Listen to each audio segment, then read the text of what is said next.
வெண்கல கதவுகளை உடைத்து அந்த காலத்தில் இருக்கிற பொக்கிஷங்களையும் ஒளிப்பிடத்தில் இருக்கிற புதையல்களையும், ஆமென், என்ன சொன்னாரு?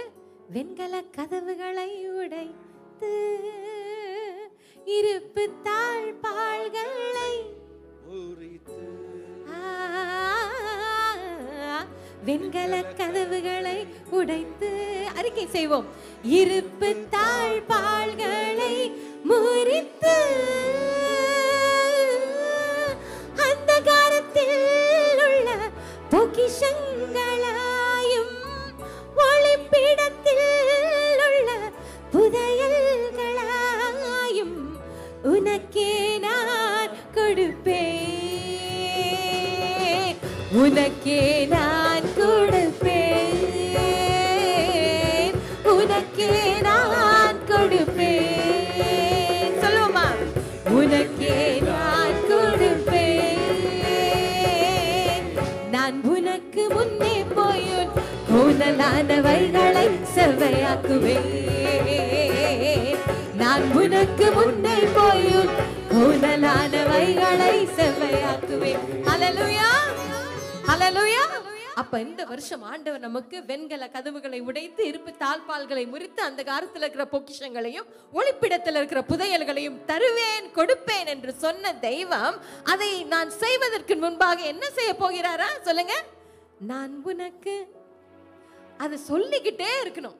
இல்லத்துல யாராவது சோர்ந்து இருக்கும் பொழுது, இல்லத்துல யாராவது கோபமா இருக்கும் போது, வேலை ஸ்தலத்துல உங்க பாஸ் சம்டைம்ஸ் கிறுக்குத்தனமா இருக்கும் பொழுது என்ன சொல்லணுமா? கர்த்தர் சொல்லியிருக்காரு, நான் உனக்கு முன்னே போய் கோணலானவைகளை செவ்வையாக்குவேன். ஹல்லேலூயா, ஹல்லேலூயா. நான் உனக்கு போய், God keeps speaking again and again and again, I will go before you, I will go before you. யார் இந்த நான்? யார் இந்த I? யார் சசி? God. யார் இந்த தேவன்? Who is that God? நம்முடைய தேவனுக்கு अनेक நாமங்கள் உண்டு. Come on, சொல்ல அதோட அர்த்தத்தை சொல்லுங்க. அவர் யெகோவா ஈரே. அப்படினா என்ன? என்ன மௌனமா இருக்கிறீங்க? அவர் சந்திக்கின்ற தெய்வமா இருக்கிறார். அவர் யெகோவா நிசி. அவர் ஜெயக்கொடியா இருக்கிறார். ஹல்லேலூயா. அவர் வேற என்ன சொல்ல? அவர் யெகோவா ஷம்மா. சொல்லுங்களே, பாடினாதான் வருமா? கூடவே இருக்கிறார். அவர் யெகோவா சாபோத். சாபோத்தா? யார் அந்த போத்? யெகோவா சாபோத். அவர் சேனைகளின் தேவனாய் இருக்கிறார். ஹல்லேலூயா. அவர் எல் ரோகியா இருக்கிறார். முன்னே செல்கின்ற தெய்வம், முன்னே காண்கிற தெய்வமா இருக்கிறார். ஹல்லேலூயா. அவர் யெகோவா ராஃபாவா இருக்கிறார். சுகம் தருகின்ற தெய்வமா இருக்கிறார். யெகோவா ராஹாவா இருக்கிறார். நல் மேய்ப்பனா இருக்கிறார். என்ன உமா? ஹல்லேலூயா. அவர் வேற என்ன சொல்லலாம்? எல் எலியோன் என்று சொல்லும் பொழுது, எல் எலோஹோம் என்று சொல்லும் பொழுது தெரியுமா? ஐயோ, எனக்கு தெரிஞ்சதெல்லாம் சங்கீதா, லலிதா, கவிதா, அவ்வளவுதானே தெரியும். எல் எலோஹிம் சொல்றீங்களே, எந்த தெருவுல இருக்கு? என்ன எஸ்தர்? எந்த தெருவுல இருக்கு? எந்த ஸ்ட்ரீட்ல இருக்கு? L Elohim. He is God supreme. அவர் சிருஷ்டிப்பின் தெய்வம். ஹல்லேலூயா. அந்த தெய்வம் சொல்கின்றார், I will go before you. நான் உனக்கு முன்னே சென்று என்ன செய்ய போகின்றார்? இதுல நீங்க பாத்தீங்கன்னா, குடும்ப ஆசீர்வாத கூட்டத்தில் பிரசங்கம் செய்யும் பொழுது அவர் கடந்து போய் உனக்கு முன்பாக இருக்கிற மலைகளை சமப்படுத்தும்படியாய், he will go before you and level the mountains. அதனால அந்த மவுண்டன்ஸ்குள்ள நீ ஒரு சுரங்க பாதையை தோண்டி நீ போக தேவை கிடையாது. ஏன்னா சர்வ வல்லமை உள்ள தெய்வம் என்ன செய்வார்னா, அந்த மலைகளை தகர்த்து போடும் பொழுது அந்த மலை உனக்கு முன்பாக நிற்காது, இருக்காது. ஹல்லேலூயா. கர்த்தர் அந்த மலையை சுற்றி ஒரு வழியை உண்டாக்குவார். அதனால நான் சுத்தி கடந்து போவேன், டைவர்ஷன்ல போவேன் கிடையாது. கர்த்தர் சொல்றார், நான் முன்னே கடந்து போறேன். அப்ப அவர் பின்னால நம்ம ஃபாலோ பண்ணிட்டே போவோம். ஆமென். ஹல்லேலூயா. ஏசாயா 45க்கு நாம் திருப்பிக் கொள்வோம். Let us turn our Bibles to Isaiah chapter 45. ஏசாயா 45வது அதிகாரத்துல முதல் வசனம் தொடங்கி 6வது வசனம் வரையிலும் நீங்க கண்டுபிடிச்சு சொல்லுங்க. ஒரு வார்த்தை மறுபடியும் வருது. என்ன பார்க்க கூடாது, பைபிளை பார்க்கணும். ஏசாயா 45ல 1ல இருந்து 6 வசனம் வரையிலும் ஒரு வார்த்தை மறுபடியும், it will keep coming again and again and again. என்ன அந்த வார்த்தை? கண்டுபிடிச்சிங்களா? இன்னைக்கு தான் பைபிள் இந்த சாப்டரை பார்க்குறீங்களா? ஒரு வார்த்தை வரும், கர்த்தர். ஜெனிஃபர் அக்கா சொன்னாங்க, கரெக்ட், கர்த்தர். நான் கர்த்தர். நீங்க பார்த்தீங்கன்னா மறுபடியும் சொல்லுவோம். 3வது வசனத்தை வாசிக்கலாம். உன்னை பேர் சொல்லி அழைக்கிற இஸ்ரவேலின் தேவனாகிய கர்த்தர் நானே என்று நீ அறியும்படிக்கு. ஹல்லேலூயா. அதே போல 5வது வசனத்தை வாசிக்கலாம். நானே கர்த்தர், வேறு ஒருவர் இல்லை, என்னை தவிர தேவன் இல்லை. 6வது வசனத்தை வாசிக்கலாம். என்னை தவிர ஒருவரும் இல்லை என்று சூரியன் உதிக்கிற திசையிலும் அது அஸ்தமிக்கிற திசையிலும் அறியும்படிக்கு நீ என்னை அறியாதிருந்தும். அப்ப மறுபடியும் மறுபடியும் மறுபடியும் ஆண்டவர் சொல்றாரு, there is no one else for you. உனக்கு வேற யாரும் கிடையாது ஏஞ்சல், நான் தான் உன் கூட இருக்கிறேன், நான் மட்டும் தான் உன் கூட இருப்பேன், நான் மாத்திரம் தான் உனக்கு முன்பாக சென்று உனக்கு வர வேண்டிய அனைத்தையும் நீ சுதந்தரித்து கொள்ளும்படியாக எல்லா மலைகளையும் தகர்த்து போடுகின்ற சர்வ வல்லமை உள்ள தெய்வம் நான் உன்னை பார்த்து சொல்றேன், வெண்கல கதவுகளை உடைத்து. ஹல்லேலூயா, ஹல்லேலூயா. அப்ப இந்த அதிகாரத்தை வாசிக்கும் பொழுது கர்த்தர் நானே, கர்த்தர் நானே, என்னை தவிர வேற தெய்வம் இல்லை என்று சொல்லும் பொழுது எல்லாருக்கும் இந்த வருஷம் வாக்கு தத்துவம் வந்தோன்னே என்ன ரொம்ப பிடிச்சிருக்கோம் நவீன், பொக்கிஷம் ஆண்டவர் கொடுக்க போறாரு, புதையல் கொடுக்க போறாரு. நமக்கு இதான் ஆசை. நம்ம பணம் எப்போ வரும், நம்ம சொத்து எப்போ வரும், நம்ம எவ்வளோ சேர்ப்போம், நம்ம பேங்க் பேலன்ஸ் எப்போ நிரமோ, நமக்குன்னு ஒரு லாக்கர் இருக்காதா, நமக்குன்னு ஒரு 150 பவுனில் ஒரு பெரிய ஆரம் போட்டுட்டு நடக்க மாட்டோமா, 150 பவுனை போட்டுட்டு போனால் என்ன ஆகுது.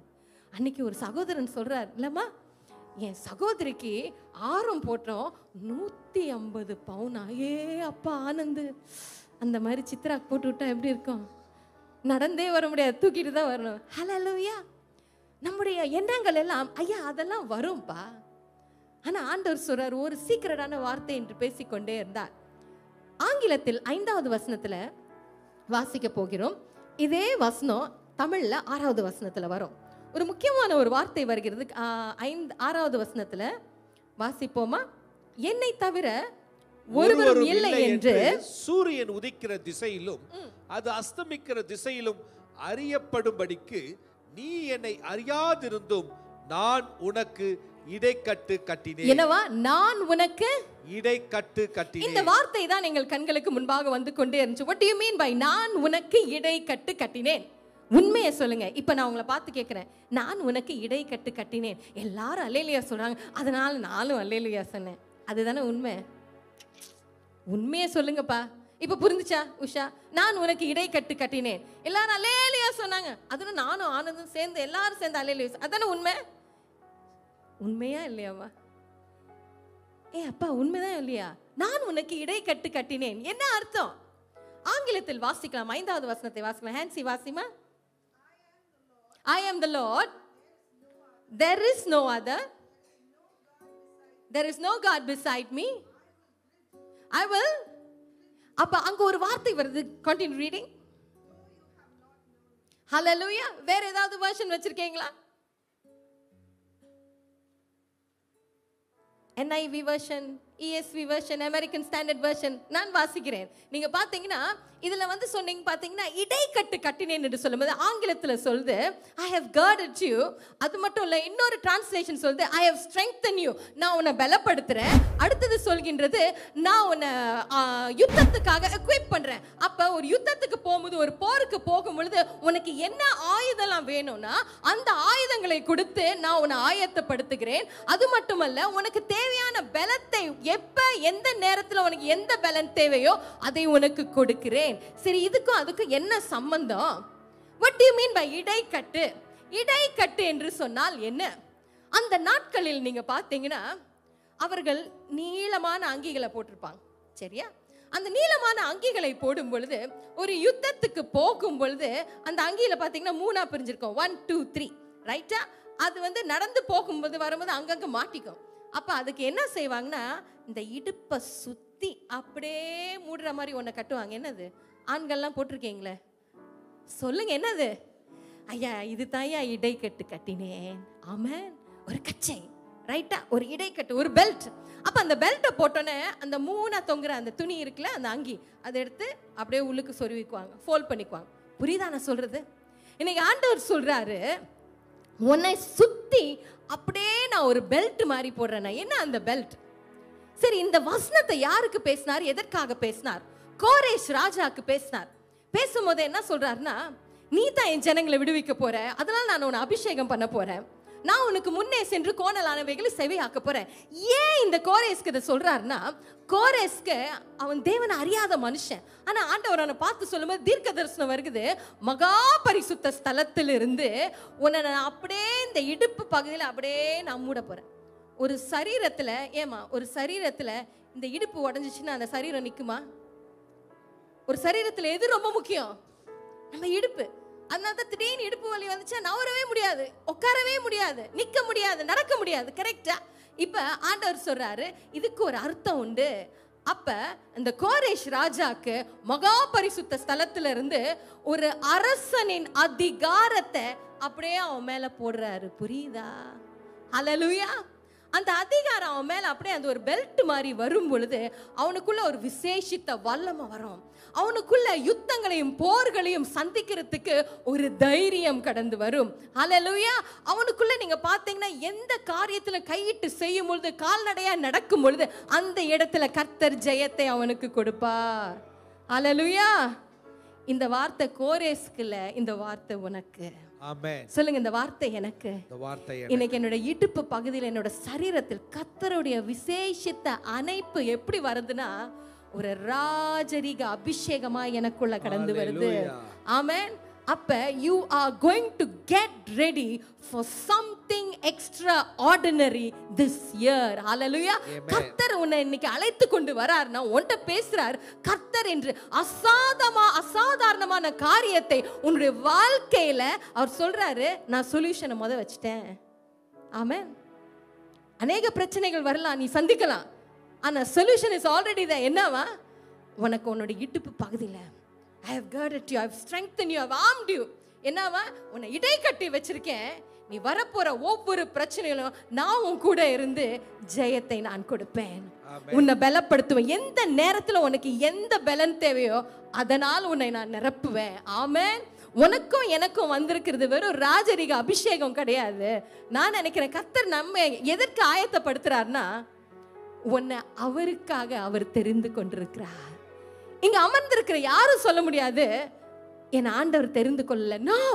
இங்க அமர்ந்திருக்கிற ஒவ்வொருவர், சிறு பிள்ளை தொடங்கி பெரியவர் வரையிலும், இங்க அமர்ந்திருக்கிற அனைவரையும் கர்த்தர் பார்த்து சொல்றாரு, I have chosen you. அதனாலதான் சொல்றாரு, நீ என்னை அறியாமல் இருந்த போதும் நான் உனக்கு இடை கட்டினேன் அல்ல, என்னை அல்லால் வேறே தேவன் இல்லை. உனக்கு உறுதுணையாய் நிக்கிறதுக்கு என்ன தவிர வேற யாரும் வரமாட்டாங்க. ஹல்லேலூயா. உன்னுடைய எல்லா சூழ்நிலையும், உன்னோட பலவீனமான சூழ்நிலை, உன்னோட கேள்விக்குறியான சூழ்நிலை, உனக்கு விரோதமாக மனுஷன் பேசும்போது, சாபமான வார்த்தைகள் வரும் பொழுது, எல்லாமே பிரச்சனைகள் எல்லா சைஸ்லயும் XXL, XXL, 4XL வரும் பொழுது ஆண்டவர் சொல்றார், நான் உனக்கு இடை கட்டினேன். நீ என்னை அறியாமல் இருக்கும் பொழுதே I went before you. இப்பயும் சொல்றேன், I go before you. ஹல்லேலூயா. சொல்லுவோமா? நான் உனக்கு முன்னே போய் உன் கோணலானவைகளை செவையாக்குவேன். நான் உனக்கு முன்னே போய் உன் கோணலானவைகளை செவையாக்குவேன். உன்னை பெயர் சொல்லி அழைக்கிற இஸ்ரவேலின் தேவனாகி கர்த்தர் நானே. உன்னை பெயர் சொல்லி அழைக்கிற இஸ்ரவேலின் தேவனாகி கர்த்தர் நானே. உன் கர்த்தர் நானே, கர்த்தர் நானே. இன்று நீ அறியும் படிக்கு. சொல்லுமா? உன் கர்த்தர் நானே, கர்த்தர் நானே. இன்று நீ அறியும் படிக்கு. ஹல்லேலூயா. இது ஏன் ஆண்டவர் பேசிக் கொண்டிருக்கிறானா, God wants to prove to you who he is in your life. உன் வாழ்க்கையில் அவர் யார் என்று நிரூபிக்க கடைசி வரையிலும் நீங்க பாத்தீங்கன்னா ஒரு பாயிண்ட் வரைக்கும் நீங்க நேசிக்கிறவங்க ஒரு பாயிண்ட் வரைக்கும் தான் வரலாம். ஆனா ஆண்டவர் சொல்றாரு, என்னை அல்லால் வேறே தேவன் இல்லை. அந்த இடத்துல வேற யாரும் நிற்க முடியாது. ஒன்ன நான் இன்னைக்கு தெரிஞ்சு கொண்டிருக்கேன், உன் மேல யாரு என்ன வேணாலும் சொல்லட்டும், I am with you. நான் உன் கூட இருக்கிறேன். உன்னை நான் பேர் சொல்லி அழைத்து சொல்றேன். ஹல்லேலூயா. நான் உனக்கு முன்னே செல்கின்றேன். இப்ப நீங்க பாத்தீங்கன்னா வேதத்துல 2 மனுஷர்களை பார்க்க போகின்றோம். 2 மனுஷர்களையும் தேவன் தான் தெரிந்து கொண்டார். ஒன்று சவுல், ஒன்று தாவீது. எடுத்து வாசிக்கலாம். 1 சாமுவேல் 9வது அதிகாரம் First Samuel chapter 9, 1 சாமுவேல் 9வது அதிகாரம் 17வது வசனம். நீங்க பாத்தீங்கன்னா வேதத்துல வாசிக்கிறோம், சவுலை ஆண்டவர் தள்ளினார், அவரை வெறுத்தார். ஆனால் தாவீதுக்கு அவர் என்ன பட்டம் கொடுக்கிறார்? என் இருதயத்துக்கு ஏற்றவன், எனக்கு சித்தமானதை எல்லாம் அவன் செய்வான். But why? ரெண்டு பேரையும் ஆண்டவர் தானே தெரிஞ்சு கொண்டார். என்ன மிஸ்டேக் எங்க நடந்துச்சு? எடுத்து வாசிப்போம். 9:17வது வசனம். சாமுவேல் சவுலை கண்டபோது கர்த்தர் அவனிடத்தில் இதோ நான் உனக்கு சொல்லி இருந்த மனுஷன் இவனே, இவன்தான் என் ஜனத்தை ஆளுவான் என்றார். அநேகருக்கு ஒரு கேள்வி இருக்கலாம், ஆண்டவர் உண்மையிலே சவுலை தான் சூஸ் பண்ணாரா? எஸ், அவருடைய தீர்க்கதரிசியாகிய சாமுவேலை தான் அனுப்புறாரு. சொல்றாரு, நான் உனக்கு சொல்லி இருந்த மனுஷன் இவனே, இவன் தான் என் ஜனத்தை ஆளுவான் என்று சொல்றார். ஆனா what happened? என்ன பிரச்சனை? இன்னைக்கு ஒரு பெரிய கேள்விக்குரியதான். ஆண்டவர் சொல்றாரு, என்னை அல்லாமல் வேற தேவன் இல்லை. பட் இன்று உன்னுடைய தேவன் யார்? Who is your God? Hallelujah. இன்று யார் உன்னுடைய தேவன்? யோசித்து பார்ப்போம். இந்த சவுலுடைய வாழ்க்கையில நீங்க பாத்தீங்கன்னா, சாமுவேல் தீர்க்கதரிசியினால் அபிஷேகம் பண்ணப்பட்டு அவன் லைஃப்ல அடுத்து என்ன நடக்குது? 1 சாமுவேலின் புத்தகத்துக்கு நாம் மறுபடியும் திருப்பிக் கொள்வோம். இருங்க ஒரு நிமிஷம். 1 சாமுவேல் 13வது அதிகாரத்துக்கு நாம் திருப்பிக் கொள்வோம். 9வது அதிகாரத்துல சாமுவேல் தீர்க்கதரிசி சொல்றார், இவன் தான் இந்த மனுஷன். 13வது அதிகாரத்துல என்ன நடக்குது? முதல் வசனத்தை வாசிக்கலாம். சவுல் ராஜ்யபாரம் பண்ணி 1 வருஷம் ஆயிற்று. எவ்வளவு வருஷம் ஆயிட்டுப்பா? 1 year. Just 1 year experience. புது ராஜா, ரைட்? எத்தனை வருஷம் ஆளுகை செஞ்சிருக்காரு? என்னோட கூட இருக்கிறீங்களா? Just 1 year. அவன் இஸ்ரவேலை 2ஆம் வருஷம் அரசாண்ட போது, அப்ப இஸ்ரவேலை 2ஆம் வருஷம் அரசாண்ட பொழுது ஒரு சம்பவம் நடக்குது. 1 வருஷம் ஆண்டவரோடு அந்த தீர்க்கதரிசியோட அழகா டிராவல் பண்ணிட்டு இருக்கான். அவன் பயணத்துக்குள்ள போயிட்டே இருக்கான். திடீரென்று பார்த்தீங்கன்னா அவர்களுக்கு விரோதமாக ஒரு பிரச்சனை. பெலிஸ்தர் கடந்து வரார்கள். எடுத்து வாசிக்கலாம் 5வது வசனம். 5, 6, 7 வாசிக்கலாம். பெலிஸ்தர் இஸ்ரவேலோடு யுத்தம் பண்ணும்படி 30,000 ரதங்களோடும் 6,000 குதிரை வீரரோடும் கடற்கரை மணலத்தின் ஜனங்களோடும் என்ன செய்தாங்களா? கூடிக்கொண்டு வந்து பெத்தாவேலுக்கு கிழக்கான மிக்மாசிலே பாளையம் இறங்கினார்கள். அப்பொழுது அடுத்த வசனம் சொல்கின்றது, இஸ்ரவேலர் தங்களுக்கு உண்டான இக்கட்டை கண்டபோது ஜனங்கள் தங்களுக்கு உண்டான நெருக்கத்திலே கெபிகளிலும் முட்கு காடுகளிலும் கல்மலையிலும் துருகைகளிலும் குகைகளிலும் என்ன செஞ்சாங்களா? ஒளிந்து கொண்டார்கள். அடுத்த வசனம் சொல்கின்றது, எபிரேயர் சிலர் யோர்தானையும் கடந்து காத் நாட்டிற்கு கீலேயாத் தேசத்திற்கு போனார்கள்.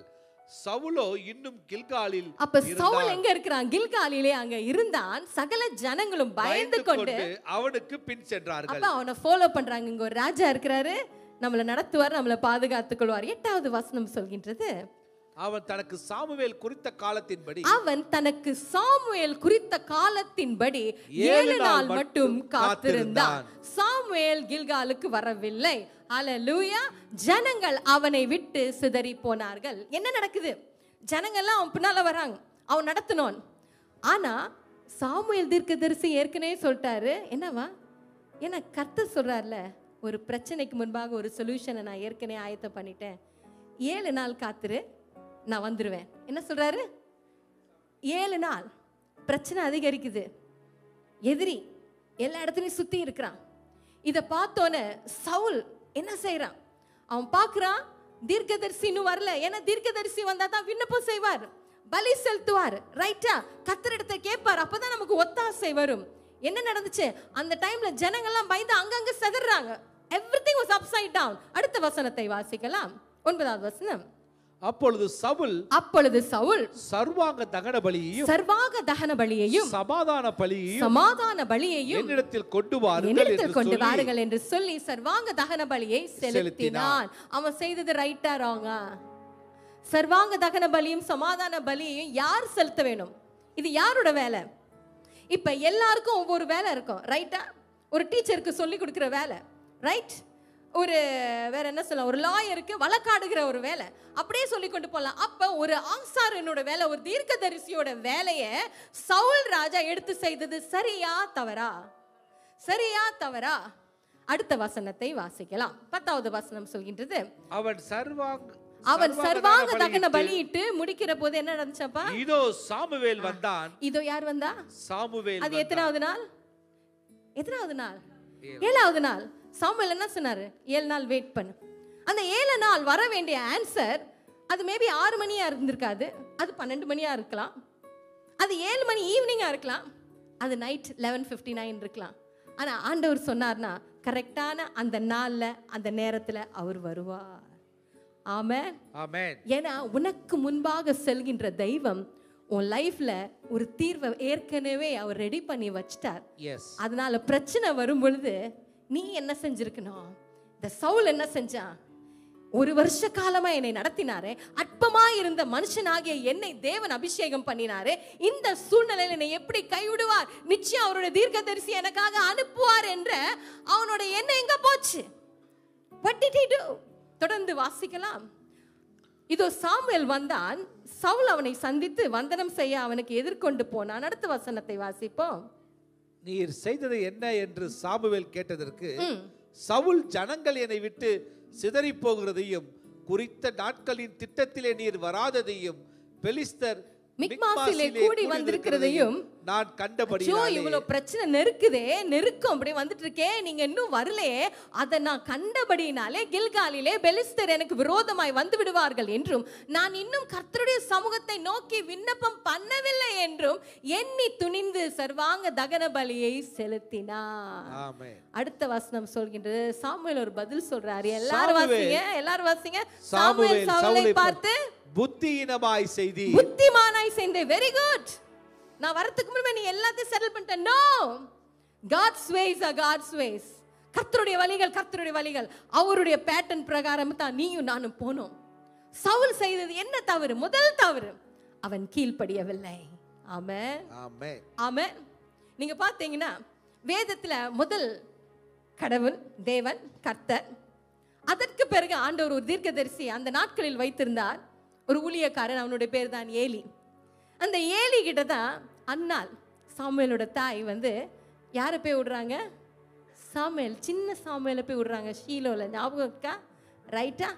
ஆனால் அந்த நாட்களில் ஏலியும் அவருடைய மகன்கள் சரியா இல்லை. ஆனால் அந்த சாமுவேல் அங்கே போய் விடப்பட்டோம், அங்கே நடக்கிற காரியங்களும் அவன் பார்த்து கொண்டு இருந்திருப்பான்.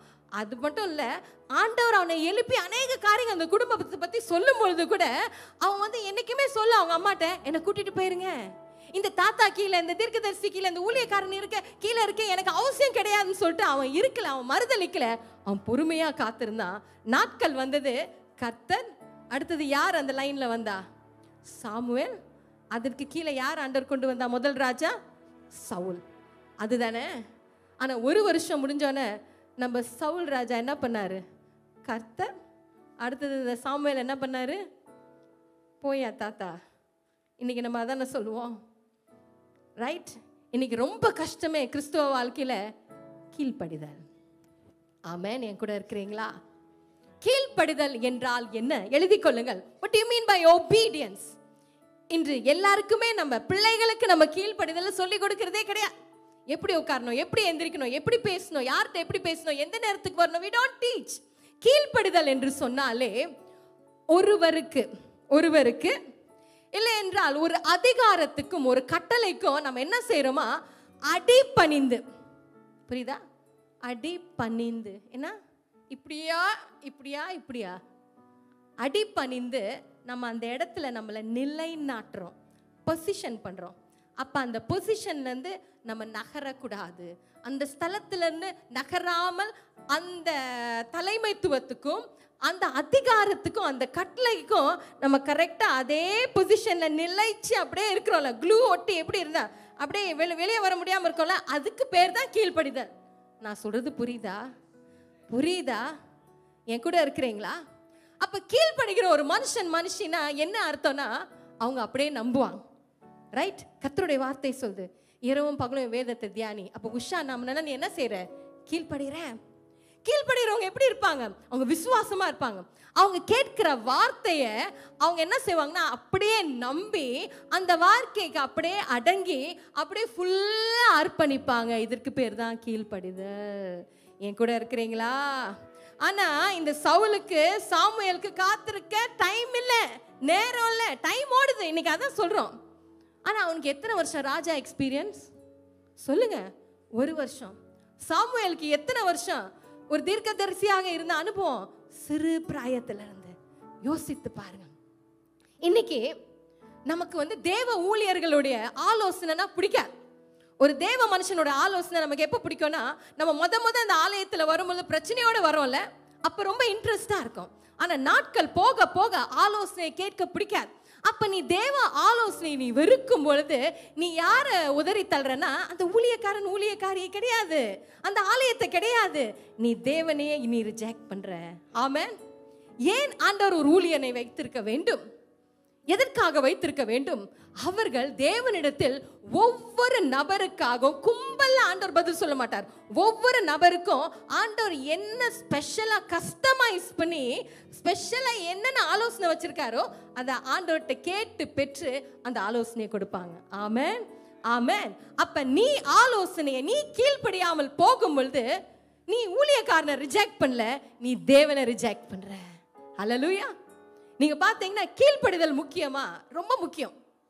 எங்களோட வாழ்க்கையில் ஒரு சகோதரியை சந்தித்தோம். அந்த சகோதரிக்கு ஒரே ஒரு பெண் பிள்ளை, நல்ல ஒரு ஸ்மார்ட்டான பிரைட்டான கேர்ள், எப்பொழுதும் டாப்பர், பயங்கர டிஸ்டிங்ஷன் ஹோல்டர், அநேக தாளந்துகள் இருந்துச்சு. அந்த மகள் அந்த படிக்கிற அந்த கடைசி ஃபைனல் இயர் கிட்ட ஒரு மகனை விரும்பிட்டாங்க. அவங்களுக்கு தெரிஞ்ச ஒரு மகனோட விரும்பிட்டாங்க. ஆனா அந்த பையனையும் அந்த பொண்ணையும் பார்த்து வைக்கும் போது சொல்லுவோம்ல, மேட்சே இல்லை. ஒரு அழகான கிளியை யார் கையில் கொடுத்த மாதிரி சொல்லுங்க, அதான் கரெக்டாக சொல்கிறாங்க. அந்த தாய் அழுதாங்க. ஏன்னா இவ்வளோ அழகாக வளர்த்து, இவ்வளோ தாளந்து, ஸ்கூல் ஃபர்ஸ்ட், காலேஜ் ஃபர்ஸ்ட், எங்கே போனாலும் ஃபர்ஸ்ட்டு. ஆனால் இந்த பையனுக்கும் என் பொண்ணுக்கும் மேட்சே இல்லை. என்னைக்கு இந்த பையனோட இந்த பொண்ணு பழக ஆரம்பித்தாலும் அந்த நாள் அந்த அழ அழ அழ அழ அழ, புரியுதா? அப்போ அந்த தாய் வந்து ரொம்ப பாரமாக என்கிட்ட ஷேர் பண்ணிட்டு போயிட்டாங்க. ஒரு சில மாதங்கள் கடந்து ஒரு நாள் இரவு வேளையில், ஈவினிங்னு ஞாபகம் இருக்குது, ஆண்டவர் எங்கள் 2 பேர்கிட்ட நாங்கள் ஜோம் பண்ணிட்டு இருக்கும்போது அந்த பெண்ணோட முகத்தை காமிச்சு சொல்கிறாரு, நீ எலும்பு, அந்த பெண்ணோட வீட்டுக்கு நீங்கள் 2 பேரும் போங்க, அந்த பெண்கிட்ட சொல்லி அந்த மகனை விட்டு விலக சொல்லுங்க, அந்த மகளுக்காக நான் ஏற்படுத்தின திருமணம் செய்ய வேண்டிய சரியான மேட்ச் யாரு, அவங்க எந்த ஊர், என்ன வேலை செய்கிறாங்க, அவங்க எப்போ வருவாங்க, எல்லாவற்றையும் ஆண்டவர் அழகாக ஸ்கெட்ச் போட்டு இந்த பெண்ணுக்காக எங்கிட்ட காமிச்சார். நாங்கள் 2 பேரும் கடந்து போனோம். எங்களை பார்த்தோன்னா அந்த தாய் பயந்துட்டாங்க. அச்சோ, இன்னைக்கு வீடு 2 பாதியாக போதே, என் பொண்ணு எடுத்த முடிவில் ஸ்ட்ராங்காக இருக்கிறால, இவங்க வந்து ஏதாவது சொன்னால் அவன் எப்படி ஏற்றுக்கொள்வார்? ஐயோ, உங்களுக்கு மரியாதை குறைவாக நடந்துட்டா நான் என்ன செய்வேன்? நாங்கள் சொன்னோம், கவலைப்படாதீங்க, இது மனுஷனிடத்துலேருந்து வந்த வார்த்தையில், இட் இஸ் ஃப்ரம் காட். ஹல்லேலூயா. அந்த பெண்ணோடு பேசினோம். மழை, நீ கண்ணீர்லே இருக்கிற, இது தேவ சித்தம் இல்லைன்னு சொந்த நிமிஷத்துலேருந்து இந்த பெண்ணை அழ ஆரம்பிச்சா. அழுது அழுது அழுது அழுது ஒப்பு கொடுத்தா, உண்மை நான் மாட்டிக்கிட்டேன், இதுலேருந்து எப்படி வெளியே வரேன்னு தெரியல, நான் தவறு செஞ்சிட்டேனா? நோ, சரியான ஆலோசனையை கொடுத்து சொன்னோம். நீ இந்த வேளையில் இந்த மகனை விட்டு விலகினா, நீ ஒரு முடிவெடுத்தால் கர்த்தர் உனக்கு ஒரு ராஜகுமாரனை கொண்டு வருகிறார். அவர் எங்கிருந்து வருவார், அவர் எப்படி இருப்பார், எந்த தேதியில் வருவார் என்று தெளிவாக தேவன் பேசினார். அந்த மகள் விட்டு கொடுத்தார், அவள் கீழ்ப்படிந்தார். என்ன நடந்துச்சு தெரியுமா? அவள் பழகி கொண்டிருந்த அந்த மனுஷன் இருந்து கர்த்தர் அவனோட மெமரியிலேருந்து எல்லாவற்றையும் இந்த பெண்ணை குறித்து அப்படியே பார்த்தீங்கன்னா இரேஸ் பண்ணிட்டார், அப்படியே மறக்கும்படி செஞ்சுட்டாரு. அந்த பையனை அவளை தொந்தரவு பண்ணல. கர்த்தர் சொன்ன வரம், கர்த்தர் சொன்ன தேதியிலே இடத்திலிருந்து அதே மனுஷன் எழும்பி வந்தான். ஹல்லேலூயா. 2 குடும்பத்துக்கும் பிடிச்சி போச்சு. திருமணம் நடந்தது. இன்று அந்த பிள்ளை திருமணம் செய்து 2 பிள்ளைகள் அந்த பொண்ணுக்கு உண்டு, ஒரு பையன் ஒரு பொண்ணு. அது மட்டுமல்ல, அந்த மகள் படித்த படிப்புக்கு ஒரு பெரிய ஒரு நிறுவனத்தை நடத்துகின்ற குடும்பத்தில் அவள் போய் கால் எடுத்து வச்சனால இன்னைக்கு ராஜகுமாரத்தியா இருக்கிறா. நீ கீழ்ப்படியும் பொழுது, நீ விட்டு கொடுக்கும் பொழுது, நீ தேவன் உன்னுடைய தேவனா இருக்க விட்டு கொடுக்கும் பொழுது கர்த்தர் உன்னை குப்பையில தள்ள மாட்டாரு, கோபுரத்துல வைப்பார். ஆமென், ஆமென். அவர் சொல்றாரு, நானே கர்த்தரே, ஒருவர் இல்லை, என்னை தவிர ஒரு தேவன் இல்லை. நானே கர்த்தரே, ஒருவர் இல்லை, என்னை தவிர ஒரு தேவன் இல்லை. நீ என்னை அறியாமல் இருந்த போதும் நான் உனக்கு இடை கட்டினேன் என்றோ, என்னை அல்லால் வேறு தேவன் இல்லை, என்னை அல்லால் வேறு தேவன் இல்லை, என்னை அல்லால் வேறு தேவன் இல்லை. ஹல்லேலூயா. அந்த சவுல் தவறு செஞ்சான்? ஏன் கீழ்ப்படியில? ஏன்னா அவனுக்குள்ள ஒரு எண்ணம் வந்துட்டு, 1 வருஷம் நடத்திட்டோம்ல, சே இஸ்ரவேலே நம்ம கண்ட்ரோல்ல தான் இருக்கு, ஒண்ணு வந்துட்டு. சொல்லுங்க, சொல்லுங்களேன் சத்தமா. ஐ. சரி, பாவம் சின்ன எப்படி ஸ்பெல் பண்ணுவீங்க சொல்லுங்க, சத்தமா சத்தமா மெதுவா சொன்னேன். எஸ், அப்புறம் ஐ. என்ன ஷைனி, எஸ்ஸுக்கு நடுவில் என்ன இருக்கு? ஐ. ஐ முடிஞ்சு என்ன? 3 வார்த்தை தான். இந்த எஸ்ஸுக்கும் எனக்கும் நடுவில் இருக்கு. பாவத்துக்கு நடுவில் என்ன இருக்கு? ஐ. சொல்லுங்க, ஐ. ஐ வேண்டாம். ஆமென். நீங்க பார்த்தீங்கன்னா ஒரு குடும்பம் என்று சொன்னார், ஒரு இல்லம் என்று சொன்னால் அதுக்கு தலைவன் கிறிஸ்து. அடுத்தது யாரு? இப்போ ஜினோ பிரதர் குடும்பத்தில் கிறிஸ்து. அடுத்தது தலை யாரு? ஆண்டவருக்கு கீழே ஜினோ பிரதர். ஜினோக்கு கீழே யாரு? ஜெபினாவா? அப்புறம் அடுத்தது ஜோயல். அப்புறம் பாவம் குளோரியா கடைசியில். ஏல இப்படி தானே எல்லா வீட்லேயும் நடக்குதுல்ல? என்ன சாந்தியக்கா, உண்மை தானே? ஆமேன். இல்லை நிறைய குடும்பத்தில் பார்த்தீங்கன்னா கர்த்தர், அடுத்தது பிள்ளைகள், அப்புறம் அம்மா, அப்புறம் அப்பா யாரோ பாவமாக இருப்பா. யாரு அந்த பெருசா? ஆமேன். நிறைய பேர் வீட்டில், ஏன் திவ்யா எப்படி சிரிக்கிற? ஏம்மா உங்கள் பொண்ணு திவ்யா தான்மா சிரிக்குது, ஜெபராணி அம்மா. நிறைய வீட்டில் நீங்கள் பார்த்தீங்கன்னா சொல்ல தெரில, என்ன சொல்லன்னு தெரில. ஆமாம். ஒரு ஸ்கூல்னா ஒரு கரஸ்பாண்டன்ட், அதுக்கு அடுத்தது யாரு? பிரின்சிபல், அப்புறம் ஹெட் ஆஃப் டிபார்ட்மெண்ட் இருப்பாங்க, அப்புறம் டீச்சர். அப்படியே புரியுதா நான் சொல்றது? அதே போல ஊழியத்தில் கிறிஸ்து, ஊழியர், உடன் ஊழியர், மூப்பர்கள், விசுவாசிகள், வாலிப பிள்ளைகள். அப்போ வாலிப பிள்ளைகள் வந்து ஊழியர், அடுத்தது வாலிப பிள்ளைகள் கிடையாது. ஒவ்வொரு வயசுக்கும் இதை நம்ம சொல்லி கொடுக்கணும். இன்னைக்கு நீங்க பாத்தீங்கன்னா எந்த ஹோட்டல்லையும் உட்காந்து சாப்பிடவே முடியலைங்க. ஏன்னா சேர்லாம் இப்ப பிள்ளைங்க உட்கார்றது கிடையாது. எங்க உட்கார்றாங்க? சேருக்கு தமிழ்ல என்ன சொல்லுவாங்க? நாட்காலி. இல்லை என்றால் என்ன சுத்தமான வார்த்தைனா இருக்கை. இருக்கையில தான் உட்காரணும், கரெக்ட். ஆனா நம்ம எதில் அமர்றோம் யோசிச்சு பாருங்க. சொல்லி கொடுப்பது கிடையாது. அப்ப நீங்க பாத்தீங்கன்னா இல்லத்துல கிறிஸ்துக்கு அடுத்து தகப்பன் தலையா இருந்தா எல்லாமே ஒழுங்கா இருக்கும். ஆமென். நான் சொல்றது புரியுதா? என் கூட இருக்கிறீங்களா? அல்லேலூயா சொல்லுங்க. எங்க குடும்பத்துல கிறிஸ்து தான் தலைன்னு சொல்றவங்களா அல்லேலூயா சொல்லுங்க. அடுத்தது கணவர் தலைன்னு சொல்லி பெண்கள்லாம் ஆமேன்னு சொல்லுங்க. அப்புறம் அடுத்தது மனைவி வருவாங்க, ஆமேன்னு சொல்லுங்க. கணவர் சொல்ல மாட்டீங்களே. அடுத்ததுதான் பிள்ளைங்கள ஆமேன்னு சொல்லுங்க. ஹல்லேலூயா. அப்ப நீங்க பாத்தீங்கன்னா எல்லாம் சரியா நடந்தாதான் குடும்பத்துல சமாதானம் இருக்கும். என்ன ஜானைய? குடும்பத்துல சமாதானம் இருக்கும், குடும்பத்துல சந்தோஷம் இருக்கும். எங்க கரெக்டா கீழ்ப்படிதல், எங்க ஐ இல்லையோ அந்த குடும்பத்துல தான் நிம்மதி இருக்கும், அந்த குடும்பத்துல தான் வளர்ச்சி இருக்கும். எந்த குடும்பத்துல எப்ப பார்த்தாலும் தட்டு பறக்குது, தோசைக்கல் பறக்குது, கரண்டி பறக்குது, சண்டை வருது, வாட் இஸ் த ப்ராப்ளம்? ஏன்னா கிறிஸ்து அங்க தலையால, கணவர் அங்க தலையால, அடுத்தது மனைவி கீழ்ப்படியது கிடையாது. எங்க எல்லாம் தலைக்கீழ இருக்கோ எல்லாம் தலைக்கீழ இருக்குது. ஓடி வந்து ஐயோ பிரச்சனையா இருக்கு, நீ பிரச்சனையை சரிப்படுத்து. என்னைக்கு ஒரு மனுஷனுக்குள்ள ஐ இருக்கோ, இந்த சவுலுக்குள்ள ஒரு பயங்கர ஒரு ஐ இருந்துச்சு, என்ன எனக்கு எல்லாம் தெரியும். என்னைக்கு ஒரு மனுஷன் எனக்கு எல்லாம் தெரியும்னு சொல்றானோ அவனுக்கு ஒண்ணுமே தெரியாது. ஆமென். நீங்க பாத்தீங்கன்னா டீச்சர்ஸ்லாம் வந்து ஸ்டூடெண்ட்ஸ் நிறைய வந்து என்ன செய்வாங்க, திட்டிகிட்டே இருப்பாங்க, கத்திக்கிட்டே இருப்பாங்க. ஆனா நம்ம வந்து என்ன நினைப்போம், எந்த ஒரு ஸ்டூடெண்ட்டும் ஒரு ஆசிரியருக்கு மேல கிடையாது. No student is above the teacher. ஆனா நீங்க நல்லா கேட்டீங்கன்னா அந்த டீச்சர் என்ன ஆசைப்படுவாங்க தெரியுமா? நான் கற்றுக் கொடுக்குற என்னுடைய ஸ்டூடெண்ட் பெரிய ஆளா லைஃப்ல வரணும், என்னை காட்டிலும் நல்லா வரணும்னு தான் ஒவ்வொரு டீச்சர் நினைப்பாங்க. இதை தான் ஆண்டவர் விரும்புறார், என்னை காட்டிலும் நீ பெரிய காரியங்களை செய்யணும். ஆனா நீங்க பாத்தீங்கன்னா நிறைய பேருக்கு பிடிக்காதுன்னா அடங்கி இருந்து கத்துக்கிறது. அல்லேலூயா. பிரவீன் கொஞ்சம் வா. ஏன் பிரவீன் வா வா வா. அங்கே பாரு 2 படி இருக்கு தானே? ஏன் பிரவீன் 2 படி இருக்குல்ல? ஓகே, கீழே ஒன்று மேலே ஒன்று. மேலே படி போகிறதுக்கு முதல் எந்த படியில் கால் வைக்கணும்?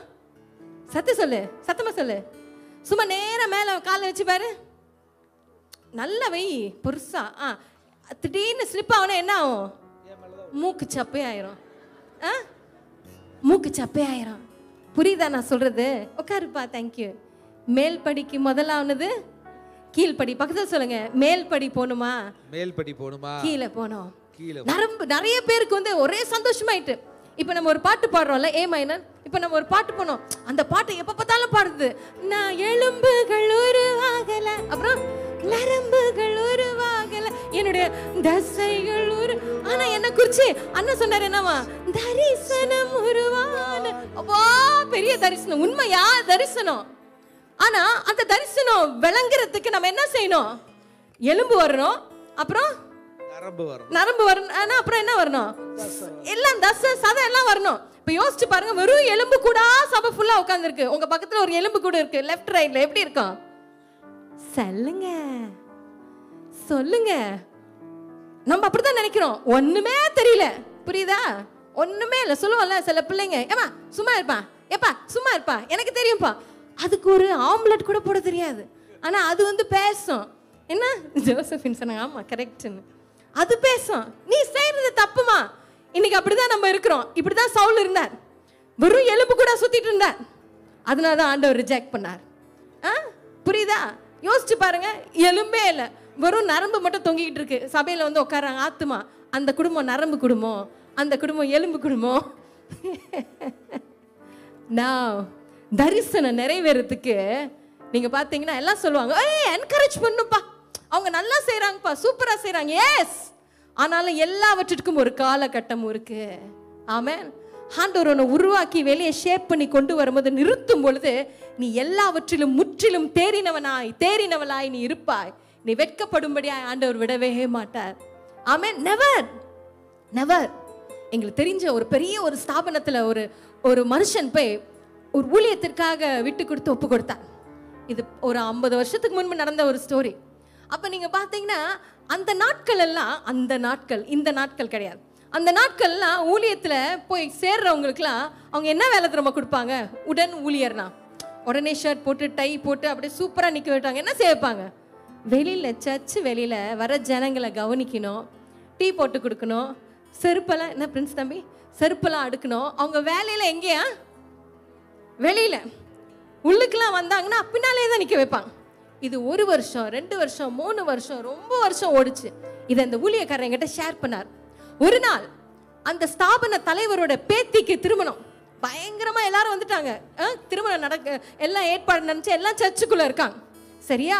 ஜனங்கள்லாம் வந்துட்டு இருக்காங்க. அப்ப இந்த உடன் ஊழியர் தான் என்ன செய்றார்? வெல்கம் பண்றாரு, ஓடுறாரு, ஓடியாரார், எல்லா எடுபடி வேலையும் இஸ் டூயிங். கரெக்டா? ஒரு நாள் 2 நாள் அல்ல, பல வருஷங்களா செய்து கொண்டே இருக்கும்போது திடீர்னு அந்த ஸ்தாபன தலைவர் வெளியே வந்தார். வந்து சொன்னாரா, நாங்கெல்லாம் குடும்பமா என் பேத்திக்கு ஒரு வரனை பார்த்தோம், அதை வச்சு தான் நாங்கள் டிசைட் பண்ணோம். ஆனால் ஆண்டவர் சொன்னார், என் பேத்தியை அந்த மனுஷனோட இணைச்சேன்னா என் பேத்தியோட வாழ்க்கை முடிஞ்சு போயிடும், நீ தான் அந்த சரியான தாவீது, வா மேடைக்குன்னு கூப்பிட்டார். ஆமென் ஆமென். 1 நாள் 2 நாள் அல்ல, ஒரு அதிகாரத்துக்கு அமைதியாய் கீழ்ப்படிந்திருந்தார். கீழ்ப்படியும் போது ஈஸியா இருக்கும் நினைக்கிறீங்களா? உறவுகளை மிஸ் அண்டர்ஸ்டாண்ட் வரும், பேச்சுகள் வரும், சில காரியங்கள் பிடிக்காம இருக்கும். பாத்தீங்கன்னா எல்லா விரலும் ஒரே மாதிரி இருக்காது. It's difficult. உங்க வேலை இடத்துல சம்டைம்ஸ் எல்லாம் தலைகீழ இருக்கும். உடனே அந்த இடத்தை விட்டு ஓடாத. God is preparing you, God is training you. அப்பதான் நீ சோதித்த பிறகு எப்படி வருவ? பொன்னாக விளங்குவ. ஆமென். உனக்கு எல்லாம் கன்ஃபார்ம் ஆகும், உனக்கு வர வேண்டியது வரும். நம்ம அங்கங்க தாவி தாவி போறதுக்கு குரங்கு கிடையாதுங்க. அல்லேலூயா. இன்னைக்கு நிறைய பேர் சொல்லுவாங்க, தரிசனம் பெருசு, தரிசனம் பெருசு. உண்மை, எனக்கும் உனக்கும் கர்த்தர் வச்சிருக்கிற தரிசனம் பெருசு. ஆனா கீழ்ப்படிதல் இல்லாம தரிசனம் வர முடியாது. ஆமென். நீ தரிசனத்தை எப்படி பில்ட் பண்ணும்? உன் லைஃப்ல எப்ப நீ பொக்கிஷத்தை பாப்ப? கீழ்ப்படிதலோடு வளர்ந்து வரும் பொழுதுதான்.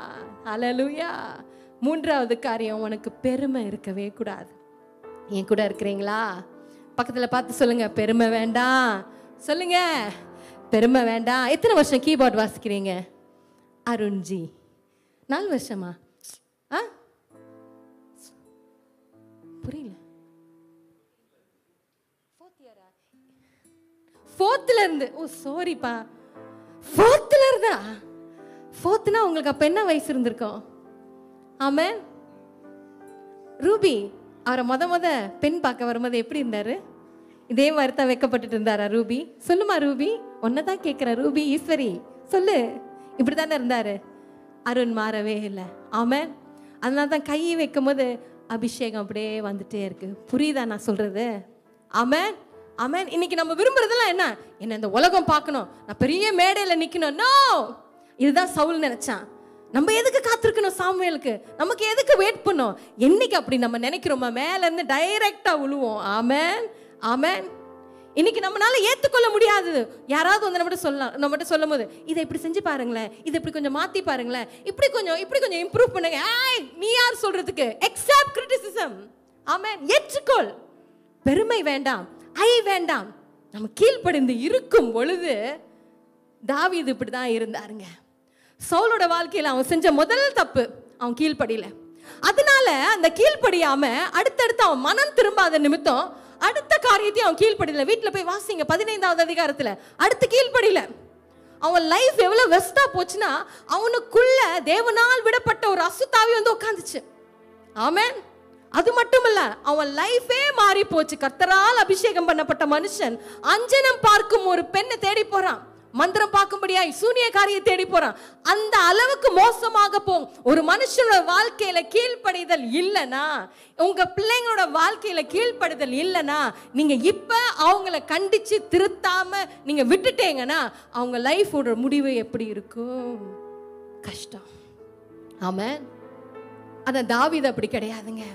ஏன் ஆண்டவர் தாவீதை ரொம்ப நேசிச்சார்? தாவீது எப்படிப்பட்டவனா இருந்தான்? அவன் முத கோலியாத்தை சந்திக்கும் போது அவன் ரொம்ப சின்ன வயசு பையன், ரைட்? அப்பதான் வந்து என்ன நடந்திருக்கு? சாமுவேல் அவனை அபிஷேகம் பண்ணியிருக்கார்.